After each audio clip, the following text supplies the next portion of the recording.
السلام علیکم ورحمۃ اللہ وبرکاتہ۔ الحمد للہ رب العالمین والصلاة والسلام والرحمۃ والبرکات علی سید السادۃ خیر البریہ سیدنا وسندنا ومولانا محمد امام الاولین والآخرین وعلی جمیع الانبیاء والمرسلین والخلفاء الراشدین وعلی آلہ واصحابہ اجمعین، اما بعد۔ محترم ناظرین، آج کی گفتگو سفر المظفر کے مہینے کے حوالے سے ہوگی۔ یہ اسلامی سال کا دوسرا مہینہ ہے اور اس مہینے کو اسلامی ناموں میں المظفر کی ایک خوبی اور صفت کے ساتھ یاد کیا جاتا ہے۔ جیسے محرم کے ساتھ الحرام کا لفظ استعمال ہوتا ہے، محرم الحرام یعنی عظمت والا مہینہ۔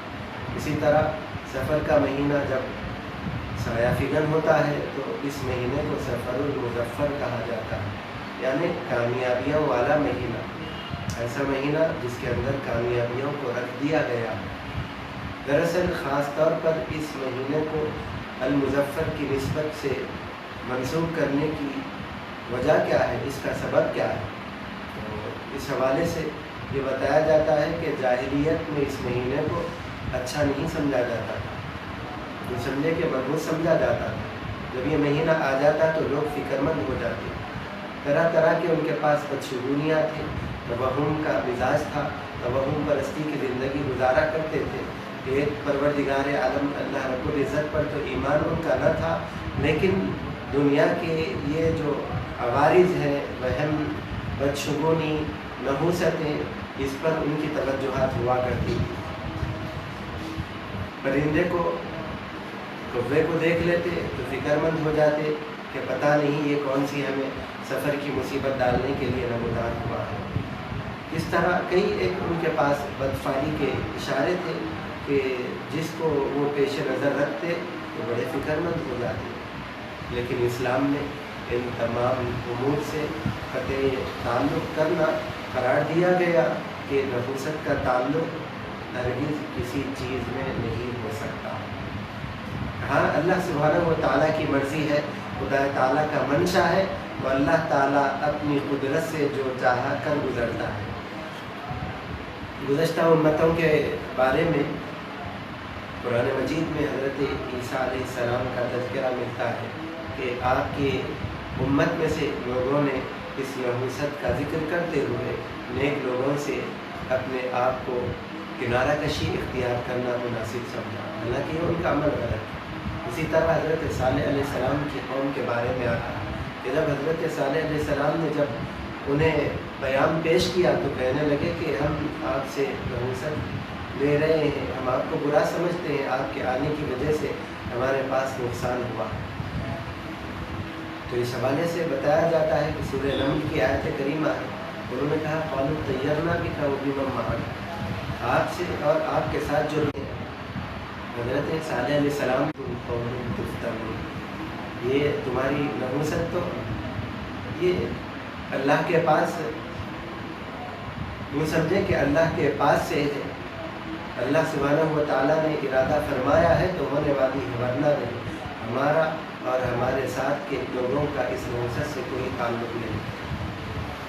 اس کے بعد ارشاد فرمایا بل انتم قوم تفتنون، تمہاری یہ کیفیت تو ایسی ہے کہ تم آزمائش میں ڈال دیے گئے، تم فتنوں میں مبتلا کر دیے گئے، ان فتنوں سے تمہیں نکلنا ہوگا، حق پرستی کی زندگی اختیار کرنا ہوگا، وہ پیام حق جو خدا کی بارگاہ سے مجھے پہنچانے کا حکم ملا ہے میں تمہیں پیش کر رہا ہوں، اسے اختیار کرو۔ لیکن ان کی قوم نے نہ مانا اور اونٹنی کو ذبح کرنے کا واقعہ تو مشہور واقعہ ہے، رب تبارک و تعالیٰ کا عذاب ان پر طاری ہوا، اور اس کی تفصیل سورہ قمر میں بھی موجود ہے۔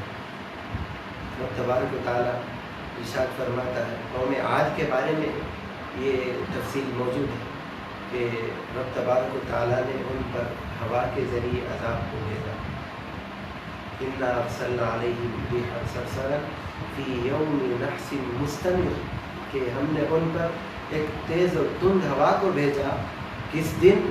ایک नहूसत वाले दिन में भेजा। तो क्या दिनों में नहूसत होती है? कुरान करीम में मज़कूर है। इस सिलसिले में भी लोग फ़िक्र का इजहार करते हैं। तो यहाँ पर शारहीन मुफस्सिरीन किराम बयान फरमाते हैं कि याद रखें कि ये जो नहूसत पैदा होती है, इस नहूसत का ताल्लुक़ किसी चीज़ में नहूसत है नहीं, ऐसी हरगिज़ कोई चीज़ नहीं, बल्कि नहूसत बंदे की कारस्तानियों की वजह से आया करती है। हज़रत इस्माइल हक़ी रहमतुल्लाह अलैह, इस्लाम के अजीम सूफ़ी बुज़ुर्ग मुफस्सिर है, वो बयान फरमाते हैं कि नहूसत को समझने के लिए इतना ही काफ़ी है कि ये नहूसत क्या चीज़ है। बयान फरमाया कि जिस दिन बंदा खुदा के ज़िक्र से गाफिल रहता है, वही दिन, जिस लम्हा बंदा खुदा के ज़िक्र से गाफिल रहता है, वही लम्हा, वही घड़ी उसके लिए नहूसत वाली घड़ी है। अब उस नहूसत वाली घड़ी को बरकतों से कैसे तब्दील करे? खुदा की याद करना होगा, खुदा का ज़िक्र करना होगा, खुदा ताला के अहकाम पर चलना होगा। परवरदिगार आलम ने कुरान जैसा मंशूर हमें अता फरमाया है, उस कुरान हकीम के हिकमत वाले बयान को सुनना, समझना, पढ़ना और उस पर अमल करना होगा, तो तभी हमारी ज़िंदगी में बरकतें पैदा हो सकती है और ये नहूसतें हमसे दूर हो सकती हैं। तो हज़रत इस्माइल हक़ी रहमतुल्लाह ने इस हवाले से बयान फरमाते हैं कि खुदा के ज़िक्र से गाफिल लम्हा ये नहूसत वाला लम्हा है। इस तरह कौम आद के बारे में बताया गया कि कौम आद का क्या मामला था कि उन्होंने खुदा ताला की नाफरमानी की तो अल्लाह ताला ने उन पर अज़ाब को भेज दिया। सालेह अलैहिस्सलाम की कौम खुद को हज़रत सालेह अलैहिस्सलाम की आमद पर, उनकी आमद को, उनके साथ वालों को मनहूस समझने लगे। लेकिन ये कितनी बुरी बात है कि एक नबी बरहक के हवाले से ऐसी बदशगुनी इख्तियार करना रब तबारक व तआला को हरगिज़ पसंद नहीं आया और ज़ालिमों ने क़याम हक़ को कबूल भी ना किया। मोजिज़ा तलब किया, खुदा की कुदरत की निशानी को तलब किया उन्होंने। हज़रत सालेह सलाम ने पहाड़ से ऊँटनी को नमूदार करके बताया। जब वो पानी के ग़िज़ा की, जब ऊँटनी की ग़िज़ा की बात आई तो वो फ़िक्रमंद हो गए। उसमें भी उन्होंने बखालत की कि पानी तो हमारा है, हम पिएंगे, ऊँटनी क्यों पिए। तो उसी फ़िक्र में और उसी को वो नहूसत समझते हुए, अपने लिए नुकसान समझते हुए और हिर्स व लालच और बखालत को सामने रखते हुए उन्होंने उस ऊँटनी को ज़ुबाह करवा दिया। अब होता ये है कि उन पर अज़ाब आ गया, ऐसा अज़ाब कि उस इलाके को, अरब का वो इलाका है बतन मुहस्सर, मिना के पड़ोस में वादी है, तो उस वादी को बतन मुहस्सर के नाम से आज भी याद किया जाता है। वहाँ पर कोई जाता आता नहीं, एक वीरान मकाम है वो। और हदीस मुबारका में आया है कि हुज़ूर अकरम सल्लल्लाहु अलैहि वसल्लम का जब गुज़र उस इलाके में हुआ तो आका अलैहिस्सलातु व तस्लीम ने अपने चेहरे अनवर पर पर्दा डाल लिया। साहबा से हुक्म फरमाया कि यहाँ से तेज़ी से आगे बढ़ जाए, ये अज़ाब का इलाका है। सालेह अलैहिस्सलाम की कौम पर यहाँ पर अज़ाब रब तबारक व तआला ने नाज़िल फरमाया। हज़रत शेखुल इस्लाम बानी जामी इमाम अनवारुल्लाह फारूक़ी रहमतुल्लाह रिज़वान हज़रत के हवाले से भी यहाँ पर एक बात अर्ज़ करता हुआ आगे बढ़ूँ। बुशरल किराम, ये मिलाद शरीफ के हवाले से हज़रत ने मक़ासिदुल इस्लाम में एक मुस्तक़िल गुफ्तगू, एक बाब बल्कि मुस्तक़िल किताब इस सिलसिले में तहरीर फरमाई। उसमें इस वाक़े को ज़िक्र करते हुए बयान फरमाते हैं कि वादी बतन मुहस्सर में कौम हज़रत सालेह अलैहिस्सलाम पर अज़ाब नाजिल हुआ था, तो वो तो सदियाँ गुज़र चुकी थी। हज़ारों साल गुज़रने के बाद हुज़ूर अकरम सल्लल्लाहु अलैहि वसल्लम ने उस जगह को पसंद नहीं फरमाया और आजिलाना तौर पर वहाँ से गुज़रने का हुक्म फरमाया। आज भी हज के अहकाम में ये एक मुसल्लमा मसला है कि मिना की वादी में क़ियाम किया जाता है हुज्जाज किराम का। तो हुज्जाज किराम मिना की वादी में ठहरने के बजाय अगर बतन मुहस्सर की वादी में ठहरते हैं तो ये ठहरना उनका गलत अमल करार पाता है। क्यों? एक कराहत वाला अमल बन जाता है, इसलिए कि अज़ाब के नाजिल होने के मकाम पर वो ठहरे हैं।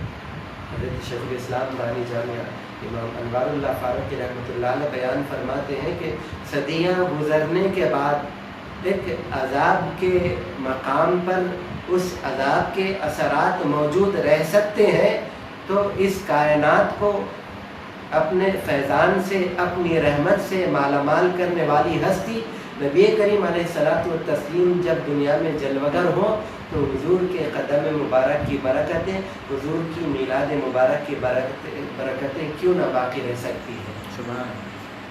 वल्गरज़ सफ़र का महीना, इस हवाले से हमारी गुफ्तगू जारी है कि सफ़र के महीने में जो उमूमन अफकार होती हैं कि बीमारियों के नुज़ूल के हवाले से लोग फ़िक्रमंद होते हैं। यहाँ पर बीमारियों के नुज़ूल और बीमारियों की आमद के हवाले से हुज़ूर अकरम सल्लल्लाहु अलैहि वसल्लम ने तो इसकी यकसर नफ़ी फरमा दी। इरशाद फरमाया हुज़ूर ने, ला अदवा वला तियारता वला हामता वला सफ़र। बदफानी के जो उस वक्त मशहूर किस्में थी, एक तो बीमारी के तौर पर थी कि एक शख्स कोई बीमार हो जाता तो कोई उससे मुलाकात नहीं करता, उसके साथ तीमारदारी करना मुनासिब नहीं समझता, उसकी मिजाज पुरसीद करने के लिए डरा रहता कहीं उस पर आने वाली बीमारी मुझ तक न पहुँच जाए। कोरोना के हवाले से हमने ऐसे भी संगीन हालात देखे हैं कि घर के अफराद ख़ानदान भी तदफीन और जनाजे के रसूम और शरई अहकाम को अंजाम देने में पहलू तही करते नज़र आए, लेकिन जनाजा, तदफीन वगैरह ये मय्यत के हुकूक़ में से है जो उसके ज़िम्मेदार हैं, उन पर ये लाजिमी तकाज़ा है कि उसकी तकमील की जाए। खैर, दूसरी बात यहाँ कोरोना और कोविड-19 के हवाले से अगर मैं अर्ज़ करूँ तो अगर बीमारी को सफ़र के महीने ही में आना था तो हम तो तकरीबन 1.5 साल से इस मुहलिक बीमारी से जूझ रहे हैं, और ये बीमारी का तवील तरीन दौरानिया वबा का ये बता रहा है कि वक्त कोई भी आए और गुजर जाए, वक्त के साथ ना वबा का ताल्लुक़ है ना बीमारी का ताल्लुक़ हो सकता। खैर, एहतियाती जो तदाबीर है बचने के सिलसिले में वायरस से, वबा से, हदीस मुबारक में, शरीयत के अहकाम में वो मौजूद है। अलग़रज़ हुज़ूर अकरम सल्लल्लाहु अलैहि वसल्लम ने जो इरशाद फरमाया वो बीमारी के हवाले से कि वो बीमारी मुतादी नहीं होती, और परिंदे को वो उछाल कर बदफानी लिया करते थे, इस तरह उनके पास जाहिल रस्म थी। हुज़ूर ने इरशाद फरमाया कि ये भी कोई, इसकी भी कोई हैसियत नहीं। उल्लू की नहुसत वो लिया करते थे, उल्लू को नहुसत वाला समझते थे, अब उनके रस्म व रिवाज के मुताबिक पता नहीं क्या क्या वो उमूर अंजाम देते थे। हुज़ूर ने उसकी एक नफ़ी फरमा दी। अब बात आती है सफ़र के महीने की, तो आक़ा अलैहिस्सलातु व तस्लीम ने ख़ास तौर पर सफ़र के महीने को भी इन वबाओं और नहुसतों से खाली करार दिया कि इसका कोई ताल्लुक़ शरीयत इस्लामी में नहीं है, इस्लाम से सफ़र की नहुसत का कोई ताल्लुक़ नहीं। अलबत्ता एक रिवायत के बारे में आता है कि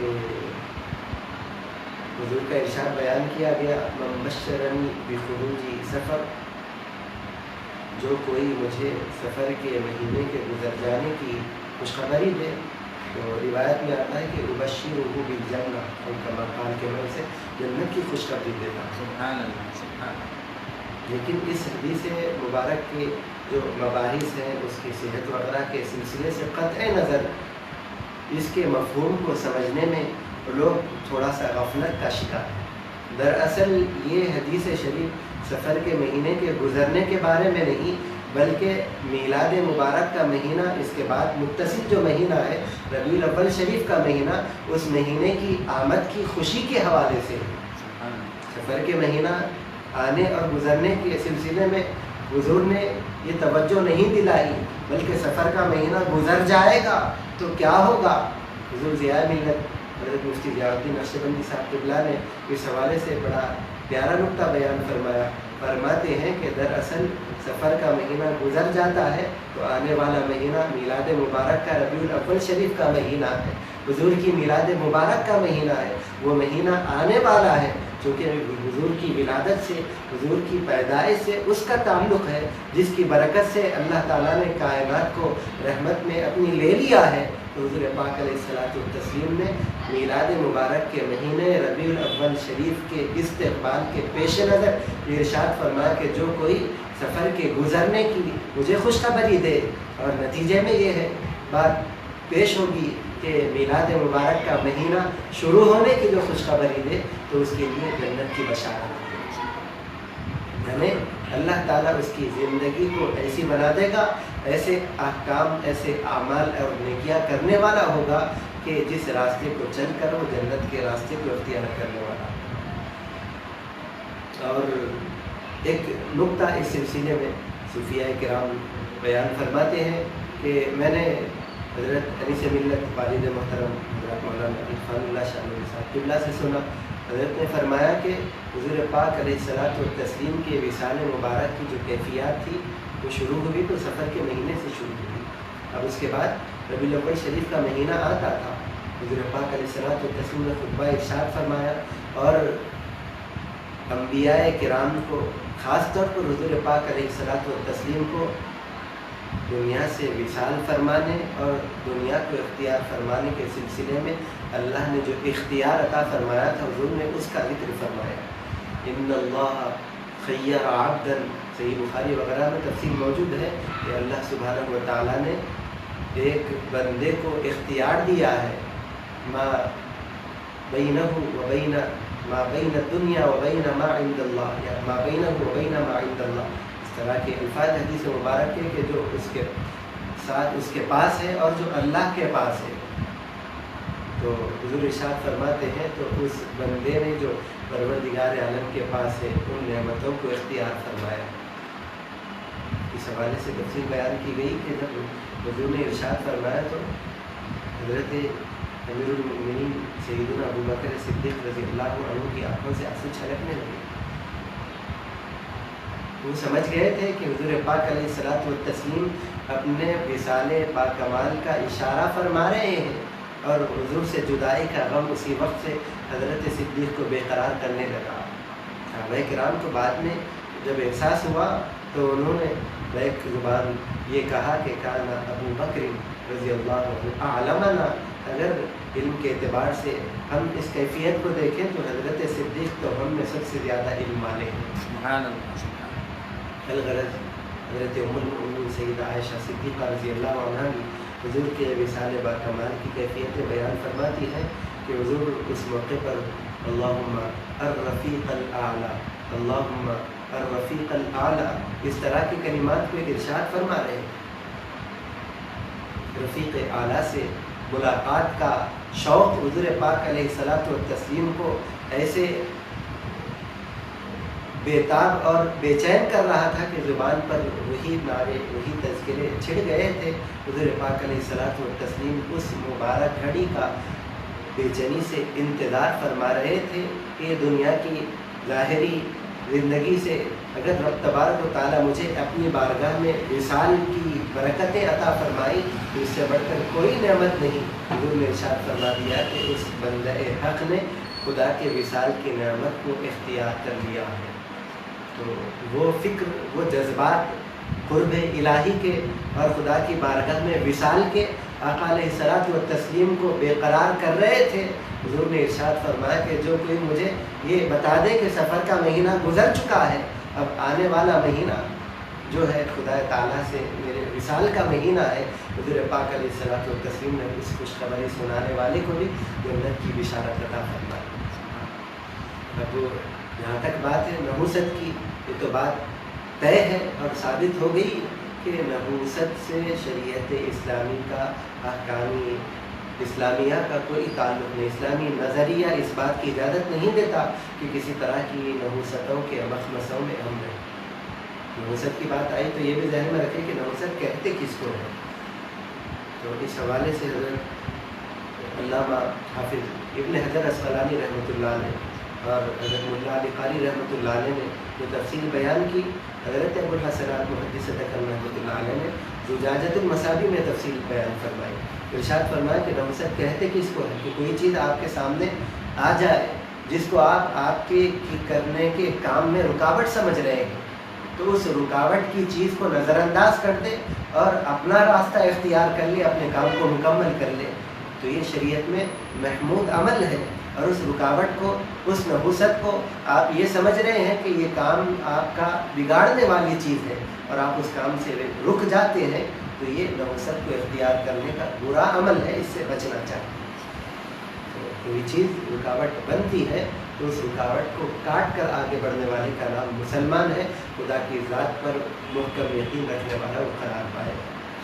اب چاہے بیماری ہو، مصیبت ہو، وبا ہو یا کوئی اور چیز ہو جس کو انسان اپنے لیے مصیبت اور مشکل سمجھتا ہے، سفر کا مہینہ ہو یا کسی اور موقع پر، وہ چیزیں اگر طاری ہوتی ہیں تو اس کو دور کرنے کی کیفیت کیا ہے؟ اگر وہ چیزیں نہ آئے تو اس سے بچنے کی کیفیت کیا ہے؟ حضرت ابان بن عثمان رضی اللہ تعالیٰ امیر المومنین حضرت عثمان غنی رضی اللہ عنہ کے شہزادے ہیں، وہ بیان فرماتے ہیں کہ جو صبح اور شام پڑھنے کی جو مشہور دعا ہے، بسم اللہ الذی لا یضر مع اسمہ شیء فی الارض ولا فی السماء وهو السمیع العلیم، تو اس حدیث کی فضیلت کے حوالے سے وہ بیان فرماتے ہیں کہ جو کوئی اس کو صبح پڑھتا ہے تو شام تک اللہ تعالیٰ اس کو اپنی حفاظت میں لے لیتا ہے، اور شام میں اگر کوئی یہ دعا پڑھتا ہے تو اللہ تعالیٰ صبح تک اس کو اپنی حفاظت میں، اپنی امان میں لے لیتا ہے۔ تو جب آپ نے اس روایت کو بیان فرمایا، اپنے والد گرامی حضرت عثمان سے روایت انہوں نے حضور پاک علیہ الصلوۃ والتسلیم سے سنا، تو سننے والے نے آپ کے ظاہری جسم مبارک کو دیکھا، تو بتایا گیا کہ اس وقت حضرت ابان بن عثمان رضی اللہ عنہ کو فالج کا اثر ہو چکا تھا۔ تو وہ دیکھنے والا اس انداز میں دیکھا کہ اگر یہ حدیث مبارک آپ بیان کر رہے ہیں تو پھر اس کی برکتوں سے آپ کیوں محروم رہے؟ تو اس انداز کو حضرت ابان بن عثمان رضی اللہ عنہ نے دیکھ لیا، ارشاد فرمایا کہ جس دن اللہ تعالیٰ نے مجھ پر اس بیماری کو طاری کرنے کا ارادہ فرمایا تھا، اتفاق ایسا ہوا کہ اس دن میں نے اس دعا کو پڑھنا بھول گیا۔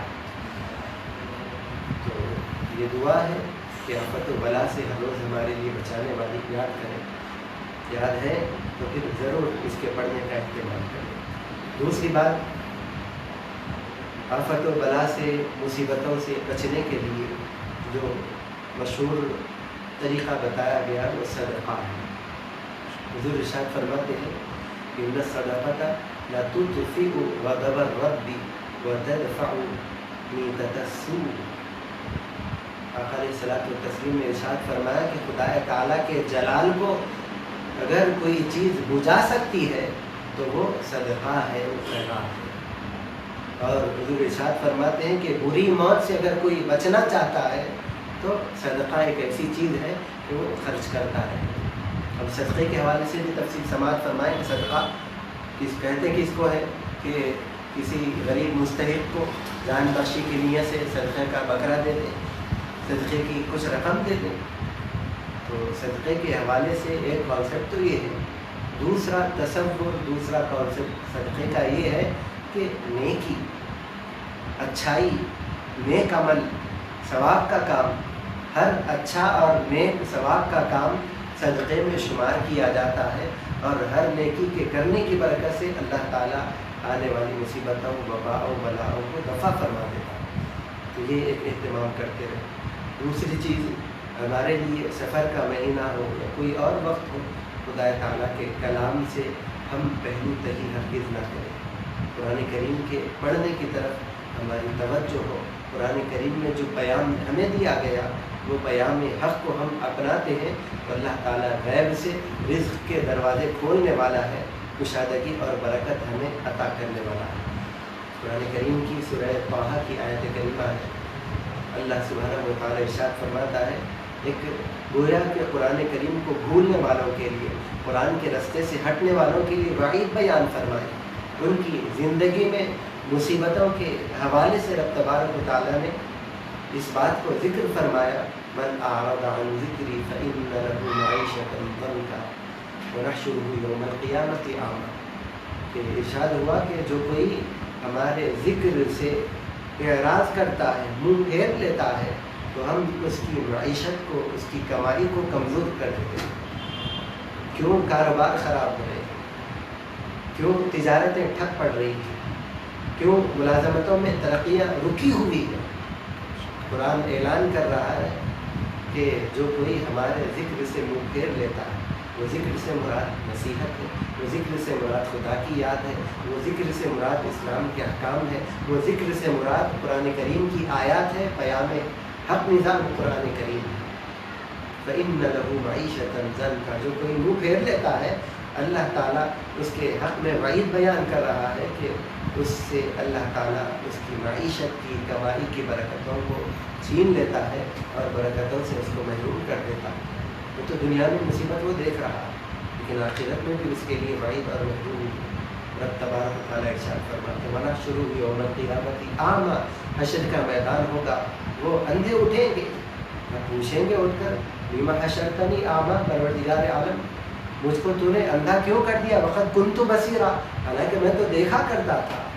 जब पूछा जाएगा तो जवाब भी मिलेगा कि अदक का आया तो ना फनसीता, कि हमारी कुदरत की निशानियाँ तेरे पास आती थी और तूने भूल बैठता था। वकज़ालिकल यौम तुनसा, इसी तरह आज तुझको बरकतों की अता के लिए भुला दिया गया है, तेरे लिए कोई खैर नहीं, तो आज महरूम है। अज़ीज़ान मुहतरम नाज़रीन, सफ़रुल मुज़फ़्फ़र का महीना और ये जो दिन हमारे अब हमसे वाबस्ता है, इन दिनों के हवाले से हम अपने आप को मुतमईन रखें। परवरदिगार आलम पर हमारा ईमान है तो खुदा की ज़ात पर भरोसा, यकीन और तवक्कुल को हम मजबूत बनाए रखें। अक़ीदा तो है, लेकिन उसकी प्रैक्टिकल ज़िंदगी में भी उसको हम अंजाम देने की कोशिश करें। हुज़ूर पाक अलैहिस्सलातु व तस्लीम के इरशादात मुबारक है, हदीस शरीफा है, खुदा अलैहिस्सलातु व तस्लीम का उसवा हसना है, उसको हम अपनी ज़िंदगी के लिए हिर्ज़ जा बनाएं। सफ़र हो के कोई और महीना हो, अल्लाह ताला हमें हिफाजतों से महफूज रखने वाला है। आखिरी बात ये तेरा तेज़ी के हवाले से, जब सफ़र की नौसत का कोई ताल्लुक़ नहीं, तो फिर ना तेरा का ताल्लुक़ है ना तेरा तेज़ी का ताल्लुक़ है। और जो बातिल अफ़कार और लोग किस्म की जो रस्में हमारे पास है कि तेरा तेज़ी को सदका देना चाहिए, सदक़े में रकम के बजाय अंडे, दाल, तेल वगैरह देने का ये रिवाज है, इसका शरीयत के अहकाम से कोई ताल्लुक़ नहीं, कुरान करीम के इरशादात से कोई ताल्लुक़ नहीं, हुज़ूर पाक अलैहिस्सलातु व तस्लीम की हदीस मुबारक और सुन्नतों से इसका कोई ताल्लुक़ नहीं।